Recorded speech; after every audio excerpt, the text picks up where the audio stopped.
comment vous vous situez, si vous vous situez en boxeur ou karatéka ou kung fu man ou woman, comme vous voulez. Je me rappelle d'une chose ce matin, j'aimerais le partager. J'expliquais mardi soir que mon père me trouvait trop gentil, trop tranquille. Il voulait me rendre un peu plus méchant, un peu plus attaquant, avec du mordant, des griffes dehors, qu'il m'a inscrit dans les sports de combat. Et puis j'ai fait tout au long de ma jeunesse des sports de combat. Vous inquiétez pas maintenant, mes mains elles ne servent qu'à imposer les mains, hein, et à bénir, à faire du bien. Il n'y a pas de violence, c'est quelque chose de fini. Comme je disais un jour à quelqu'un, moi j'ai raccroché les gants, c'est fini, c'est du passé tout ça, passé de violence, c'est terminé. Mais toutefois, on apprend de la vie, on se sert des exemples. L'apôtre Paul va se servir du soldat. Hein. Bien sûr que Paul n'était pas un militariste.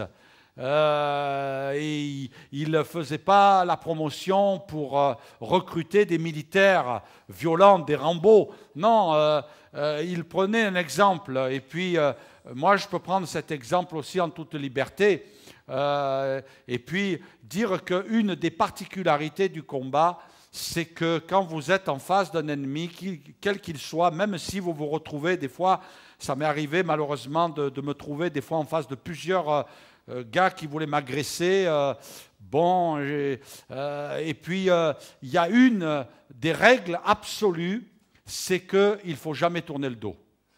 Jamais tourner le dos à l'adversaire. Jamais tourner le dos à un combattant. Ça, c'est une règle d'or, toujours faire face. Et même, comme particularité, c'est que quelquefois, je ne vais pas faire de vous des violents, mais simplement pour illustrer le message, quelquefois, quand vous avez affaire à plusieurs ennemis, il faut vous mettre contre un mur derrière pour que personne n'arrive par derrière. Et quand moi, j'en ai payé les frais, je me suis trouvé malheureusement dans une situation où on voulait me racketter, je n'ai pas voulu me laisser faire. 3 gars ont surgi, et puis j'ai pu en maîtriser 2, mais je n'ai pas maîtrisé le 3e qui est passé par derrière, qui m'a fait tomber. Et puis là, j'ai pris, comme on appelle, une reprise de volée dans la tête, et puis mon nez a explosé, j'ai perdu connaissance, je me suis réveillé dans un bar, des gens essayaient de me ranimer, mais mon erreur, ça a été de tourner le dos à l'ennemi, je n'ai pas veillé à cela, et ça a été fatal. Et voyez-vous, ces choses-là nous montrent finalement aussi que l'adversaire essaiera de chercher la faille, essaiera de vous contourner, essaiera de dresser des pièges, essaiera de détourner votre attention par le mensonge, par toutes sortes de manières de vous distraire, et puis pour vous vaincre, pour vous anéantir. Mais voyez-vous, si le combat est acharné, si nous sommes comme des gens qui sont en guerre sur le plan spirituel, vivons des combats, le Seigneur nous donne la possibilité d'aller vers la victoire. Et j'aimerais lire avec vous ce passage de la Bible qui dira dans 2 Timothée chapitre 4 verset 6 « Car pour moi je sers déjà de libation et le moment de mon départ approche. » Et l'apôtre Paul dira « J'ai combattu le bon combat », comme si toute sa vie avait été une vie de combat. Et c'est vrai que toute la vie est une vie de combat. J'ai combattu le bon combat, j'ai achevé la course, j'ai gardé la foi. Et ce qu'il y a d'extraordinaire, regardez ce qu'il dit, « Désormais, la couronne m'est réservée, le Seigneur, le juste juge, me la donnera dans ce jour-là, et non seulement à moi, mais encore à tous ceux qui auront aimé son avènement. » Oui, quelle est la bonne stratégie pour marcher vers la victoire? Il dira, j'ai combattu, et la couronne m'est donnée. Amen. La couronne m'est réservée. Ça veut dire qu'il a combattu toute sa vie, et que quand il arrive dans le ciel, il est couronné parce qu'il est vainqueur. Amen. Vous savez, quand Paul dit ça, il se réfère à l'histoire, de ses contemporains, de ce qu'il est en train de vivre en direct. Il sait qu'à cette époque, c'est l'époque de César. César avait une couronne de laurier. Et puis, quand les généraux revenaient de guerre, il y avait toute une parade qui était faite avec les chars, les chevaux, les armées. Eh bien, il y avait une parade qui était faite à Rome devant César et tous les grands. Eh bien, ils arrivaient, ils faisaient une parade. Eh bien, ils arrivaient devant César. Ils mettaient à terre le général ennemi qu'ils avaient vaincu. Ils lui mettaient le pied sur lui pour montrer devant César que cette armée, l'armée romaine, a vaincu cette autre armée. Et là, il le déclare officiellement. Et ce que faisait César à cette époque-là, c'est qu'il faisait monter auprès de lui le général et il lui mettait une couronne sur la tête. Et c'était un symbole de victoire. Et l'apôtre Paul sait très bien que sur la terre, il y a peut-être certaines couronnes qu'il n'aura jamais, mais parce qu'il a combattu, parce qu'il a mené le combat, parce qu'il a entraîné les chrétiens au combat, parce qu'il a encouragé les serviteurs de Dieu au combat, eh bien, il sait une chose, c'est que quand il va se retrouver devant le Seigneur, il se mettra à genoux dans sa présence et le Seigneur Jésus va mettre une couronne sur sa tête. Alléluia. Et puis, l'apôtre Paul va loin. Est-ce qu'on peut afficher ce passage? Il est dit, le Seigneur la donnera dans ce jour-là non seulement à moi, mais encore à tous ceux qui auront aimé son avènement. Hein, l'apôtre Paul, il dit, attention, c'est pas que moi. Nous, on aurait pu dire, c'est l'apôtre Paul. Peut-être que c'est l'apôtre Paul. Peut-être qu'il y aura aussi quelques pasteurs. Non. C'est pour tous les croyants. Amen. Est-ce que tu te prépares? Fais une bonne coupe de cheveux pour recevoir la couronne. Et puis, la Bible nous enseigne, on va un petit peu plus loin, la Bible nous enseigne que dans l'Apocalypse, que cette couronne, ensuite, on va la jeter aux pieds du Seigneur. On ne va pas la garder longtemps. Tu ne vas pas la garder l'éternité. Tu vas tout de suite t'en défaire et tu vas la mettre aux pieds de Jésus en disant, Seigneur, oh, pas à moi la gloire, mais à toi. Amen. Et ça, c'est quelque chose d'important. Amen. Et je crois que le Seigneur nous montrera, on a combattu le bon combat. On va peut-être arriver avec des blessures, avec des cicatrices. Peut-être on va arriver, on va être fatigué. On va arriver, on va être épuisé. Ah, Seigneur, ça a été dur. Mais le Seigneur dira maintenant, c'est fini. Les combats sont terminés. Dans le ciel, il n'y en aura plus. Tu es rentré dans les promesses de Dieu, tu es rentré dans la terre promise, comme Israël est rentré dans la terre promise. Là, tu as combattu, tu as pris possession du territoire, tu as pris possession de ta ville, tu as pris possession des bénédictions de Dieu. Maintenant, tu es vainqueur, c'est fini, le combat est terminé. Mais tant que nous sommes sur la terre, nous sommes dans le combat. La Bible nous aide à avoir la bonne attitude, le bon comportement, la bonne stratégie pour avancer vers la victoire. Regardez ce qu'il est écrit dans l'Épître aux Romains, chapitre 8, verset 35, « Qui nous séparera de l'amour de Christ? Sera-ce la tribulation, l'angoisse, la persécution, la faim, la nudité, le péril, l'épée ?» Waouh! Moi, je crois qu'il devrait y avoir des points de suspension parce qu'il y a toutes sortes de combats encore. Selon qu'il est écrit, c'est à toi, c'est à cause de toi qu'on nous met à mort tout le jour, qu'on nous regarde comme des brebis destinées à la boucherie. Mais dans toutes ces choses, il va fort là, nous sommes plus que vainqueurs par celui qui nous fortifie. Soyons, la première des choses qu'il faut pour aller vers la victoire, mes frères et sœurs, la première des choses qu'il faut, c'est être des hommes et des femmes du livre. Je crois que ça, c'est important. Être de ceux, c'est le point numéro 1, on va vous l'afficher, c'est être des hommes et des femmes du livre, de la parole de Dieu, serrer la parole de Dieu dans notre cœur et la garder fidèlement avec nous pour aller vers la victoire. Parce que dans ce livre, ce n'est pas une recette, ce n'est pas quelques petites recommandations, c'est la parole de Dieu qui génère la foi, qui nous permet de pouvoir vraiment nous appuyer sur le Seigneur. Qu'est-ce que le Seigneur nous apprend dans sa parole? Il nous dit qu'il ne nous a pas envoyés démunis. On va vous mettre une photo pour vous montrer le chrétien. Le chrétien, vous voyez, à l'époque de l'apôtre Paul, bon, il a été un petit peu modifié, il est un petit peu futuriste, mon soldat, mais toujours est-il que ça ressemble un petit peu à ça. Le Seigneur voilà ce qu'il a fait de vous. Quand le Seigneur projette une image spirituelle de vous, voilà comment il vous voit. Impressionnant, hein? Et je dirais que non seulement le Seigneur, mais aussi le diable. Ah, le Seigneur dit, voilà, tu es comme ça. T'es pas, toi, tu te sens démuni, toi, tu te sens sans force, mais le Seigneur t'a donné la panoplie du soldat. Alors, dans Éphésiens, mais on va laisser la photo, on ne va pas revenir sur le passage, mais dans Éphésiens chapitre 6, il est dit, fortifiez-vous dans le Seigneur par sa force toute puissante, revêtez-vous de toutes les armes de Dieu afin de pouvoir tenir ferme contre les ruses du diable. Hein? Comme le Seigneur nous avertit, attention, il faut prendre l'armure, il faut la garder, car nous n'avons pas à lutter contre la chair et le sang, mais contre les puissances, contre les dominations, les autorités, les princes de ce monde de ténèbres, contre les esprits méchants dans les lieux célestes. C'est pourquoi prenez toutes les armes de Dieu afin de pouvoir résister dans le mauvais jour et tenir ferme après avoir tout surmonté.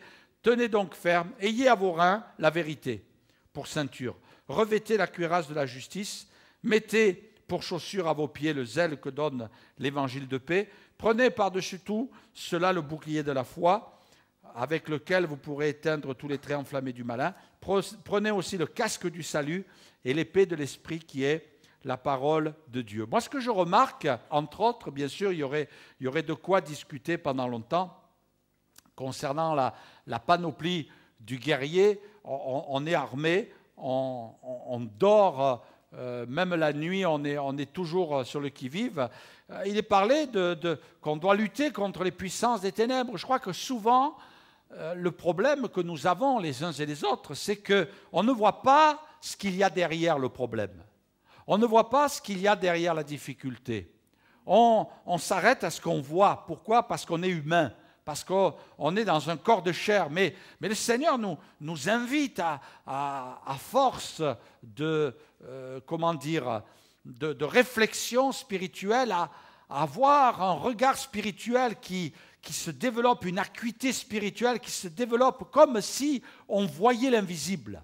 L'invisible qui est derrière les problèmes qui nous arrivent de plein front et qui veulent nous affecter. Quelquefois, on est là, on dit oui, c'est la faute de ceci, c'est la faute de cela, c'est la faute de telle personne, c'est la faute de telle église, c'est la faute de... Et puis, on ne voit pas derrière. Pourquoi? Parce qu'on est embué dans notre esprit. Mais le Seigneur dira, on a à lutter, attention, on a à lutter contre les puissances des ténèbres. Et d'ailleurs, c'est là que l'apôtre Paul, moi c'est le seul passage que je vois, peut-être ça m'a échappé, mais où l'apôtre Paul va parler de ces différentes autorités dans le monde spirituel. Il va parler des dominations, des autorités, des princes de ce monde de ténèbres, des esprits méchants. Des esprits méchants, vous voyez, il y a différentes autorités dans le monde des ténèbres, et puis leur but c'est de nous vaincre, et là ils viennent avec toutes leurs ruses pour essayer de nous détruire. Et puis nous, le problème c'est que quelquefois on s'arrête à ce qu'on voit, et alors on passe à côté de la victoire, et puis rien n'est réglé, au contraire tout s'envenime. Le problème qui était peut-être anodin, eh bien, devient une véritable montagne. Et puis là, on est découragé, on est complètement défait, on se sent impuissant. Et puis, comme on s'y est mal pris, on sombre dans l'incrédulité et puis on sombre dans la défaite. Mais le Seigneur dit non, attention, on n'a pas à lutter contre la chair et le sang. Il y a des gens, ils se combattent eux-mêmes. Il y a des gens, ils combattent les autres. Et puis, résultat, on n'aboutit à rien. On n'aboutit à rien. Le Seigneur nous dit, derrière tout cela, eh bien, il y a l'action des ténèbres. Alors c'est vrai qu'il ne faut pas voir le diable partout, il ne faut pas se déresponsabiliser non plus, mais il faut qu'on ait de la sagesse. Moi, ce que j'ai remarqué, est-ce que tu peux nous afficher encore le soldat? Ce que j'ai remarqué, c'est que dans la panoplie du soldat, il y a 90% de l'armure qui sert à encaisser les coups. Vous avez remarqué? Réfléchissez bien. En fait, pour que les coups ne soient pas mortels, que les coups ne vous affaiblissent pas, 80% de l'armure, elle est faite pour recevoir les coups. Ah oui, l'ennemi donne des coups. Donne des coups, vous donne des coups, je ne sais pas quels sont les coups qui viennent vous frapper. Je ne sais pas quels sont les coups que vous recevez. À partir du moment où tu deviens chrétien, tu deviens quelqu'un de dangereux pour l'ennemi. Et puis, ce chrétien, ce brave chrétien, celui qui s'engage dans la foi, il prend un jour la décision de dire au Seigneur, attention, ça aussi c'est quand même important. Il dit au Seigneur, je veux te servir. Alors là, c'est pas bon pour l'ennemi. Parce que là, il se dit, là, ce guerrier, là, il est en train de monter de grade. Il est en train de prendre du grade. Il n'est pas là simplement dans la vitrine, mais là, maintenant, il rentre sur le champ de bataille, et là, il commence à se dire, allez, Seigneur, donne-moi quelque chose à faire, là. Donne-moi un ennemi, donne-moi un défi, donne-moi un service, donne-moi un ministère. Et Seigneur, là, alors là, l'ennemi, il vient. Mais il n'y a rien de plus beau que de prendre de telles décisions. Vous savez, si vous êtes un soldat en vitrine, votre armure, elle va rouiller, hein, et vous avec. Et vous avec. Mais si au contraire, vous allez être là, vous allez mener le combat, vous allez être dans la guerre, alors vous allez entretenir vos armes. Vous allez veiller sur votre armure. La Bible dit que Saül et Jonathan, ils sont tombés sur le champ de bataille. Vous savez ce que dit la Bible ? Ils sont tombés parce que l'huile a cessé de les oindre. Et puis, oindre les boucliers. Ça veut dire qu'ils n'avaient pas entretenu. Le soldat devait, parce que les boucliers à cette époque-là étaient en cuir. Hein? Vous savez ce que vous faites pour vos chaussures en cuir. Vous savez ce que vous faites pour vos blousons en cuir. De temps en temps, il faut les cirer, il faut les nourrir. Hein? Et puis, ce qu'ils n'avaient pas fait, c'est qu'ils n'avaient pas entretenu leur bouclier. Normalement, le soldat devait entretenir son bouclier, il devait l'oindre d'huile pour qu'il soit toujours imperméable, qu'il soit toujours capable d'encaisser les coups. Et puis, la Bible dit, ils sont tombés sur le champ de bataille parce que l'huile a cessé d'oindre leur bouclier. Dieu ne fait pas de nous des soldats de vitrine, il veut faire de nous des soldats qui sont sur le champ de bataille. Oui, tu dois combattre le bon combat, tu n'as pas le choix. Et puis de toute façon, si tu ne sors pas, eh bien c'est l'ennemi qui va rentrer dans la vitrine et qui va te fracasser, excusez l'expression. Hein. Il va te taper dessus jusqu'à ce qu'il te détruise. Et comme là, tu seras rouillé, comme tu ne seras pas préparé au combat, il va t'achever et il va dire c'est fini, il est mort celui-là. Mais moi, je ne sais pas vous, mes frères et sœurs, mais moi, je n'ai pas envie de mourir dans une vitrine. Si je dois mourir spirituellement, enfin pas spirituellement, mais physiquement, dans le combat, je veux mourir sur le champ de bataille. Amen. Sur le champ de bataille. Un guerrier pour le Seigneur, bien sûr, bien y compris pour le Seigneur, combat spirituel. Et puis, dans toute cette panoplie, on doit encaisser les coups, mais le Seigneur nous a donné une épée. Alléluia. Amen. Et cette épée, vous voyez, ce que j'aime bien chez ce guerrier, moi ce guerrier, il me plaît là, c'est un guerrier pentecôtiste des assemblées de Dieu. Il a l'épée à la main. Alléluia. Un jour, l'ange de l'Éternel va se révéler à Josué. Et puis quand il s'est révélé, alors que Josué était en prière avant d'entrer en Jéricho, il était en prière, il dit, Seigneur, mais comment je vais faire? Comment je vais faire? Et puis il y a eu l'ange de l'Éternel qui lui est apparu. Il avait l'épée à la main. Comme ça. Oh, ça devait être beau. Je ne sais pas comment il était, mais ça devait être beau. Ah, ça devait être magnifique. Et puis là, quand Josué, il a levé la tête, il a vu l'ange éternel, il a eu peur. Ouais, parce que ça ressemblait à un molosse. Hein, c'était même Rambo, c'était un gringalet à côté. Il était là, sûrement avec des gros muscles, peut-être même un visage carré, vous savez, un bulldog en humain, hein, vous savez, un visage prêt à attaquer. Et quand Josué a relevé la tête, wow, tu es avec nous, tu es contre nous. Et il dira, je suis l'ange de l'Éternel, il va se révéler, il avait l'épée à la main. Comme pour dire, et ton épée, sors là, arrête de... Hein, c'est bien de prier, c'est bien de chercher ma face.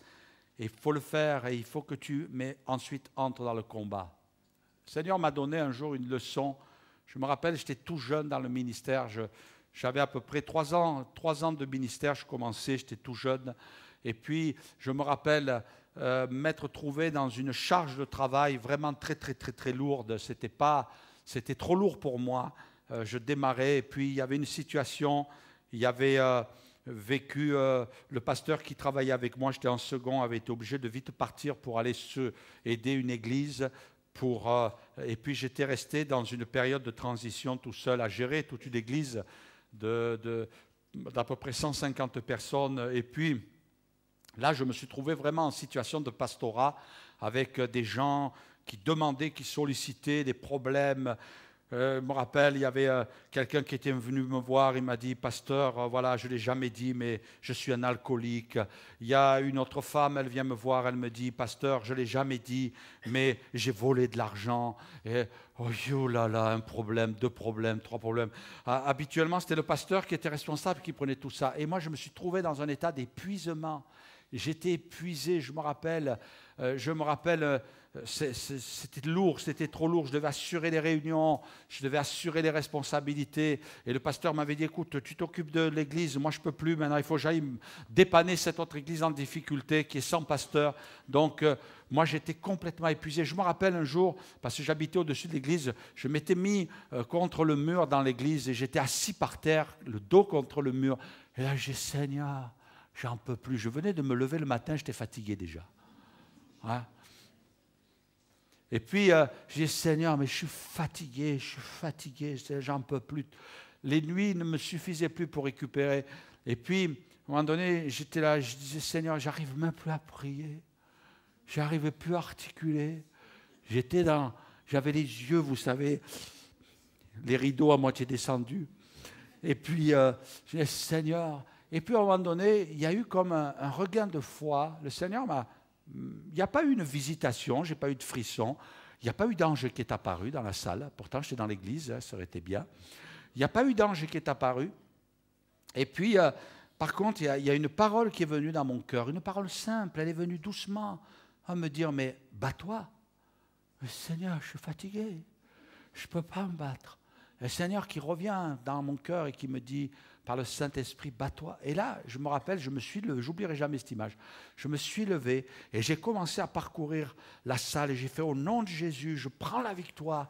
Au nom de Jésus, je proclame que le Seigneur est vainqueur sur tous les problèmes et je déclare dans le nom. J'ai commencé à confesser ma foi dans le Seigneur.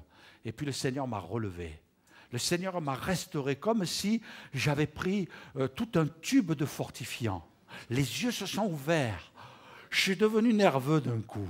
Alors que j'étais ramolli, alors que j'étais étalé par terre, là je suis devenu plein de vigueur. Le Seigneur m'avait renouvelé. Et puis le Seigneur m'a fait faire une expérience ce jour-là en me disant, tu vois, la victoire, elle est entre tes mains. Je peux vous assurer que si j'étais resté comme ça, on aurait retrouvé le squelette 10 ans après. Hein. Véridique, hein. Mais le Seigneur est venu parce que j'ai dit non, je ne veux pas rester comme ça. Est-ce que tu veux rester dans l'état où tu es?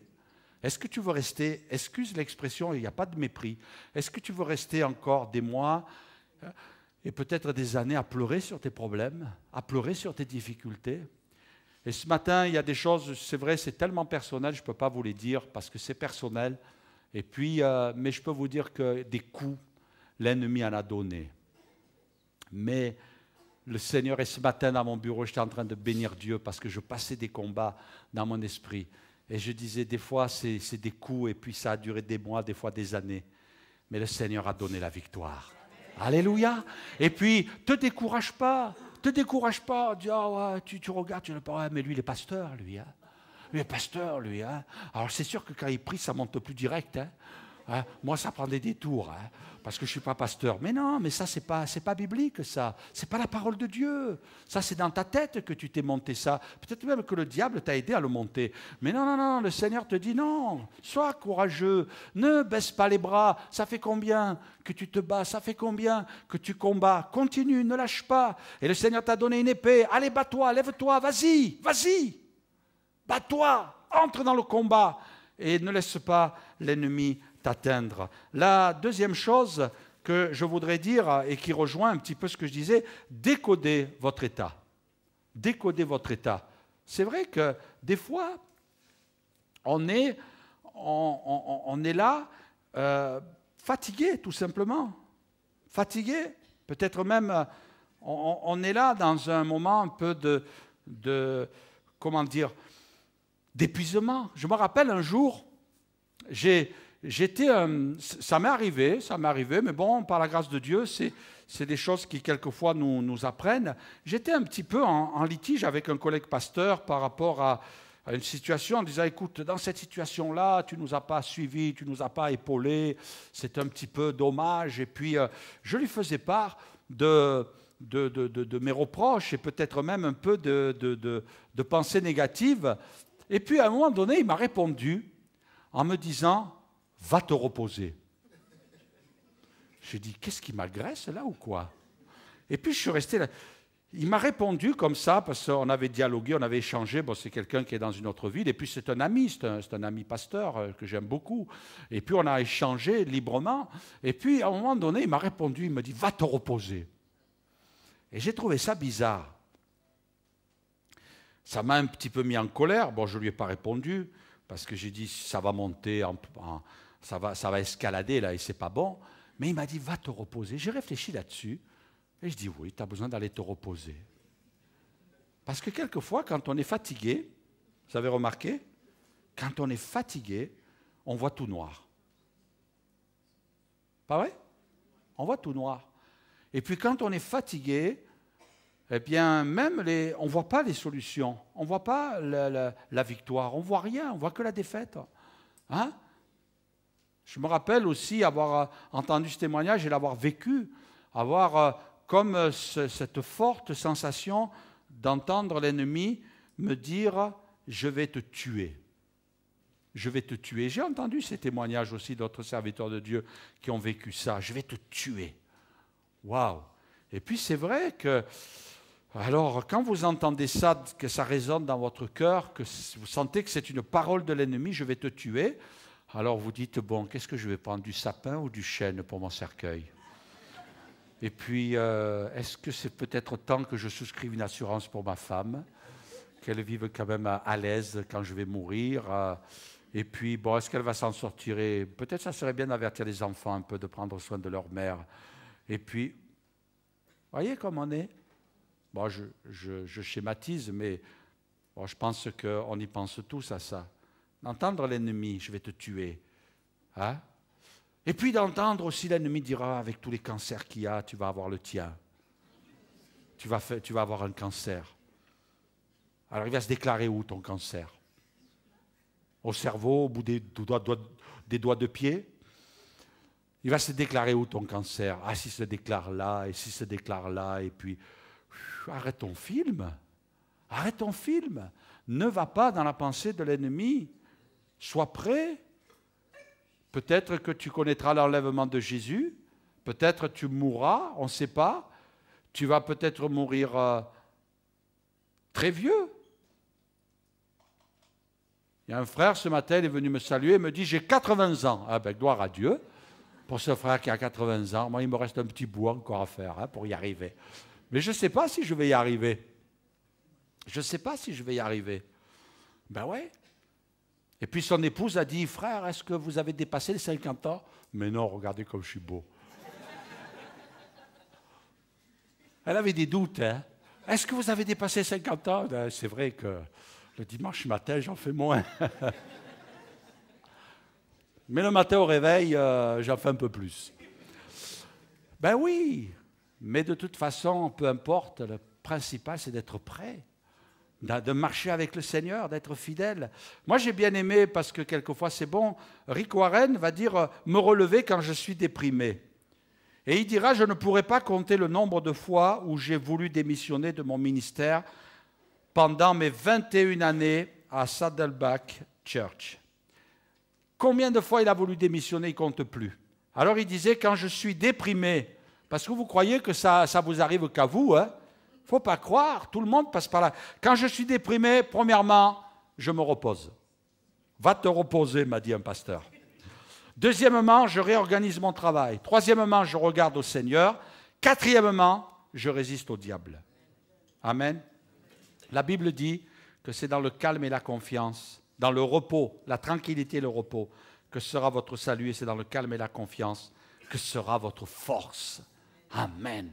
Calme. Hein? Calme. Oui, quand tu entends cette voix de l'ennemi qui te dit « Ah, je vais te détruire » et tu vas attraper le plus mauvais de tous les cancers qui existent dans le Limousin.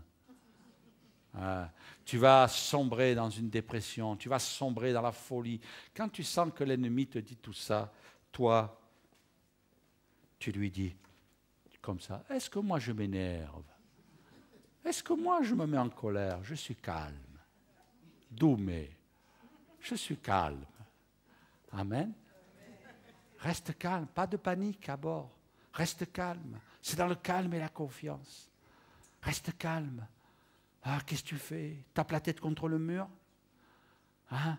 Tu déprimes, tu pleures? Qu'est-ce que tu fais?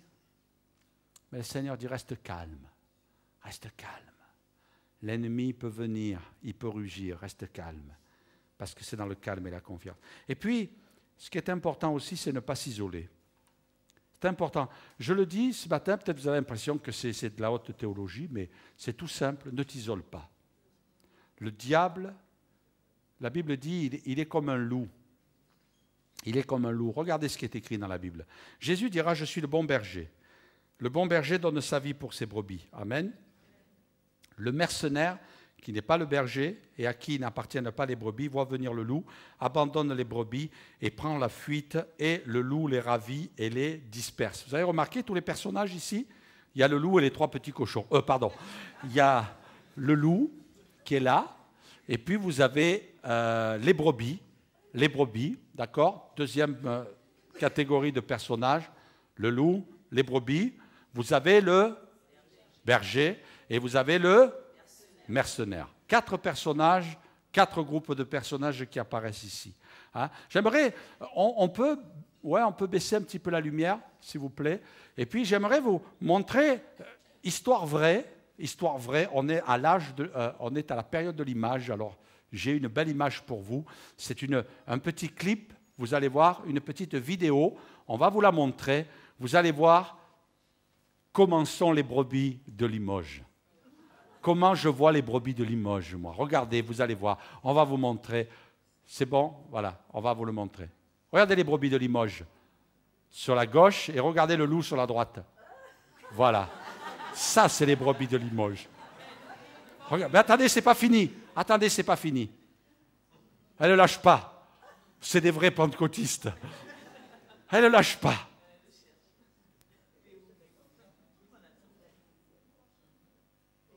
Et il va revenir, vous allez voir. Et regardez-le.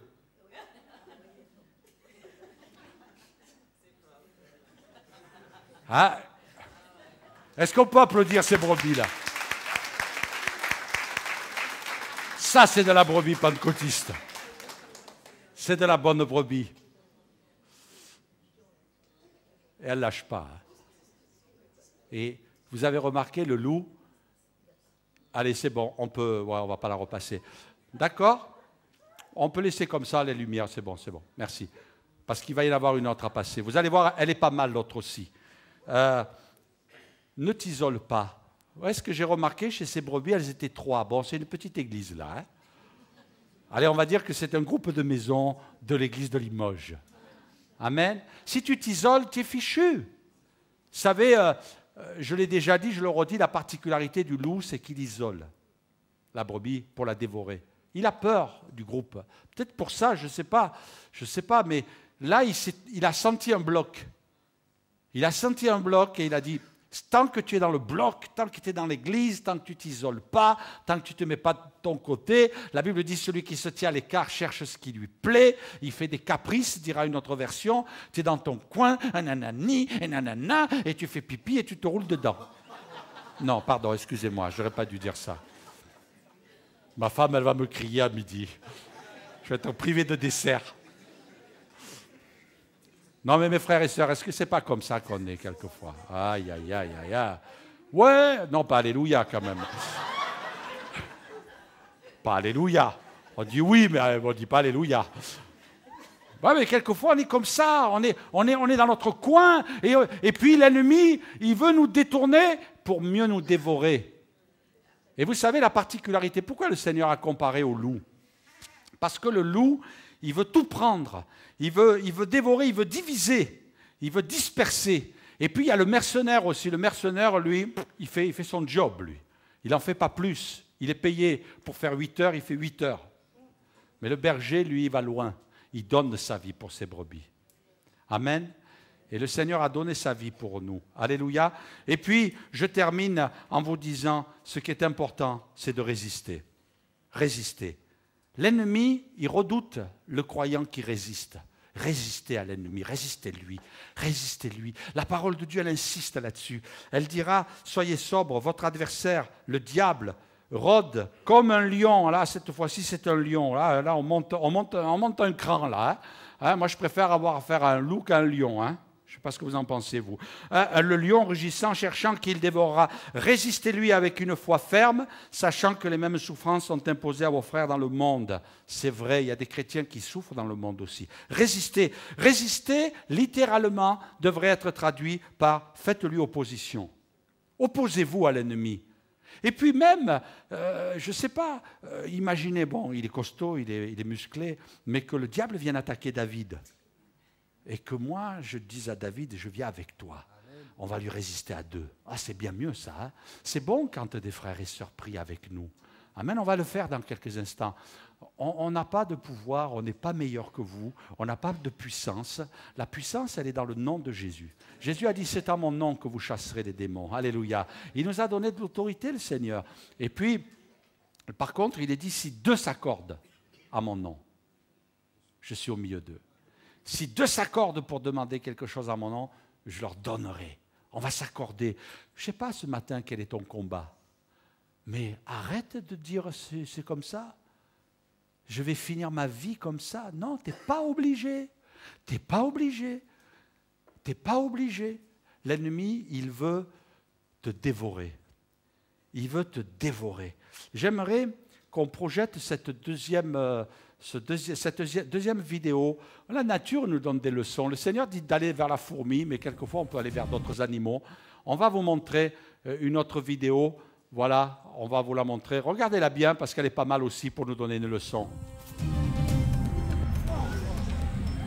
This extraordinary footage shows a lion being flipped 5 meters into the air. C'est moi qui viens au secours de David là. The juvenile predator was about to complete a kill before a giant male buffalo intervened to save his friend from certain death. Alléluia, c'est pas quand le lion voltige. Regardez. The hungry duo spent 45 minutes stalking their prey in the Kruger National Park, South Africa. But after bringing down the defenseless buffalo, one lion left itself open to a surprise attack.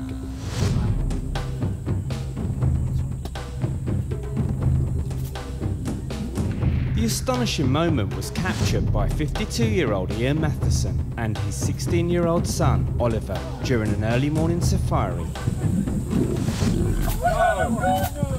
Amazingly, all of the animals walked away from the encounter with no major injuries. Amen, gloire à Dieu. Alléluia. Peut-être que ce matin, tu ressembles à cet animal qui s'est mis par terre, qui s'est mis par terre, et que le lion est en train de commencer à planter ses crocs dans ta vie. Et je vais inviter les musiciens. Il commence à planter les crocs dans ta vie, là, et tu te dis... Et voyez-vous ce buffle, je pense que c'est un buffle, comme ça qu'on l'appelle, qui s'est mis au sol, et il s'est dit, je suis fichu, quoi. Il va me dévorer, cherchant qu'il dévorera. Le diable est comme un lion rugissant, cherchant qu'il dévorera. Et puis, tu es là, tu t'es mis à terre, et ce matin, peut-être il y a quelqu'un, là, tu es à terre, et tu dis, j'ai essayé, mais j'y arrive pas, je suis fichu. Et ce matin, là, il y a l'église qui vient. Tu es dans l'église ce matin, tu t'es pas isolé. Et puis, derrière les fourrés, il y a l'église, il y a les frères et sœurs qui commencent à sortir et disent, non, on ne va pas laisser notre frère David, le buffle David, être dévoré par le lion. Alors nous, on y va. Et peut-être qu'en y allant, le buffle Alain, je n'ai pas dit le mufle, le buffle Alain arrive et puis il se dit, oulala, je crains pour moi. mais je ne vais pas laisser David se faire dévorer. Et là, je vais le défendre. Et là, je me dis, mais le Seigneur m'a donné une arme et je vais me battre. Et puis, on fait voltiger le lion. Amen. Est-ce que ce matin, tu crois que le lion peut voltiger? Est-ce que tu crois ce matin que le Seigneur veut faire voltiger le lion dans ta vie?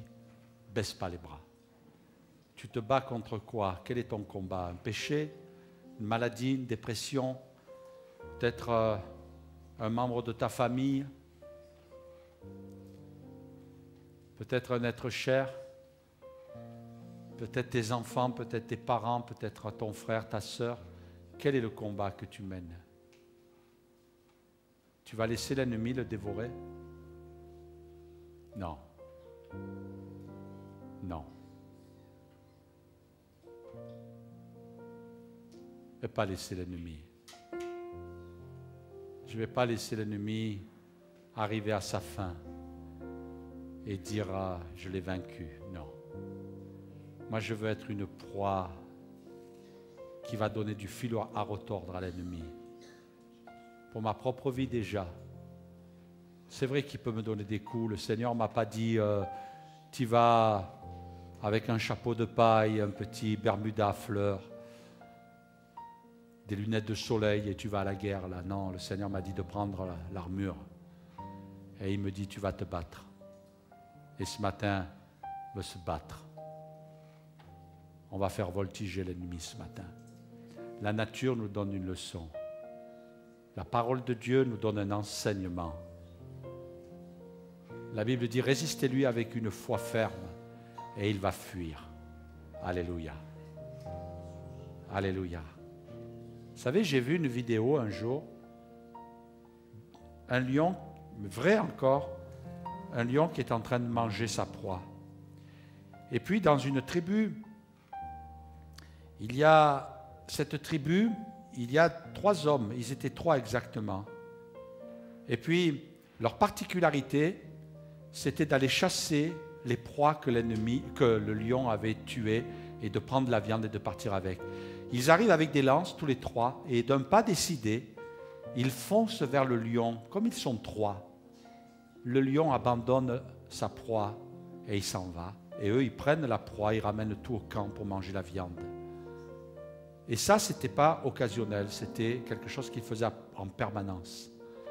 Et ce matin, le problème, c'est que tu t'es isolé. Et le Seigneur dit, le lion, il est en train de te dévorer. Et tu t'es isolé, tu t'es renfermé, tu t'es replié sur toi-même parce que ça a été dur le combat. Mais le Seigneur dit, tu as tort, tu vas finir vaincu. Mais le Seigneur te dit ce matin, la victoire, elle est là. Elle est tout près de toi. Si simplement tu es prêt à la saisir. On va fermer nos yeux quelques instants et demander au Seigneur sa grâce. Il a vaincu le lion. Il nous a donné la victoire. Amen. Il veut faire de toi un vainqueur. Est-ce qu'on peut afficher la dernière image du message? Et puis ce matin, il veut faire de toi un vainqueur. Est-ce que tu vas franchir la ligne? Est-ce que ce matin, tu vas dire j'ai combattu? Ou est-ce que j'ai été battu? Est-ce que tu vas arriver dans le ciel en disant le diable m'a vaincu? Est-ce que tu vas arriver dans le ciel en disant j'ai été terrassé par le lion?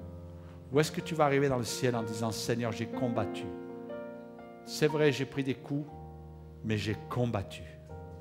L'adversaire a essayé de me terrasser, mais j'ai combattu. J'ai combattu pour moi. J'ai combattu pour mes frères. J'ai combattu pour mes sœurs. J'ai combattu pour les membres de ma famille. J'ai combattu, Seigneur. Je n'ai pas laissé la proie à l'ennemi. Je lui ai arraché la proie. Comme le faisait David quand il était berger. Que le lion, que l'ours se jetait sur une brebis. Il allait devant. Il arrachait de la gueule. Et si le lion ou l'ours se rebellait, il le frappait jusqu'à la mort. Et le Seigneur te dit ce matin, sois confiant. Je vais vous inviter ce matin.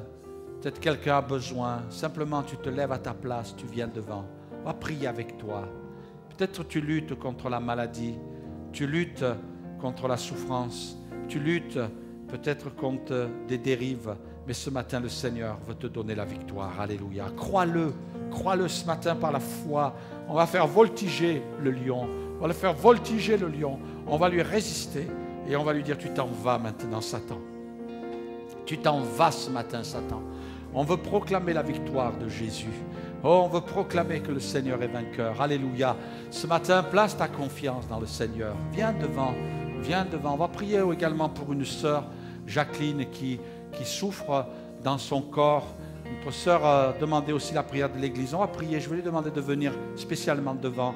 On va demander, et puis Thierry et Christian vont prier spécialement, faisant l'onction d'huile à notre sœur particulière. Mais les autres, venez devant, on va prier pour vous. On va demander à Dieu sa grâce. On va demander ce matin à l'ennemi, tu vas reculer. Dis-le dans ton cœur. Satan, tu recules au nom de Jésus. Oh, ce matin, commence à t'adresser à ce qui te fait souffrir, maladie au nom de Jésus, cancer au nom de Jésus, dépression au nom de Jésus. Ce matin, dénonce le mal peut-être au nom de Jésus. Ne lutte pas contre la chair et le sang. Commence à lutter dans la foi, à lutter contre les puissances mauvaises. Oh, le problème, quelquefois on est fatigué parce qu'on se débat nous-mêmes. Mais le Seigneur dit, c'est dans le calme, c'est dans le repos, c'est dans la tranquillité que sera votre force. Et ce matin, tu es dans le calme parce que tu es dans la foi. Tu es dans le calme parce que tu es confiant dans le Seigneur. Et ce matin, tu dis au nom de Jésus, je proclame dans l'église du Seigneur, avec mes frères et sœurs, avec l'église tout entière ce matin, je déclare que l'ennemi recule. Alléluia, peut-être tu as besoin de combattre pour quelqu'un. Est-ce qu'on peut tous se lever ce matin et ce matin dire au nom de Jésus, tu recules. Au nom de Jésus, prie pour tes frères et sœurs qui sont devant ce matin. Au nom de Jésus. Oh, l'ennemi, tu recules. L'ennemi, tu t'en vas. Ce matin, je proclame la victoire de Jésus. Ce matin, je ne suis pas dans la défaite. Je puise des forces en lui. Oh, Seigneur, alléluia. Toi qui es devant, oh, dis-lui, je suis devant, je suis vainqueur. Je suis plus que vainqueur dans le nom de Jésus. Alléluia. Oh, commençons à élever nos voix, à proclamer la gloire de Dieu. Oh, Jésus, tu as dépouillé les dominations. Tu as dépouillé les ténèbres. Oh, le camp de l'ennemi est renversé. Au nom de Jésus, le camp de l'ennemi est renversé ce matin. Oh, je proclame la victoire. Au nom de Jésus.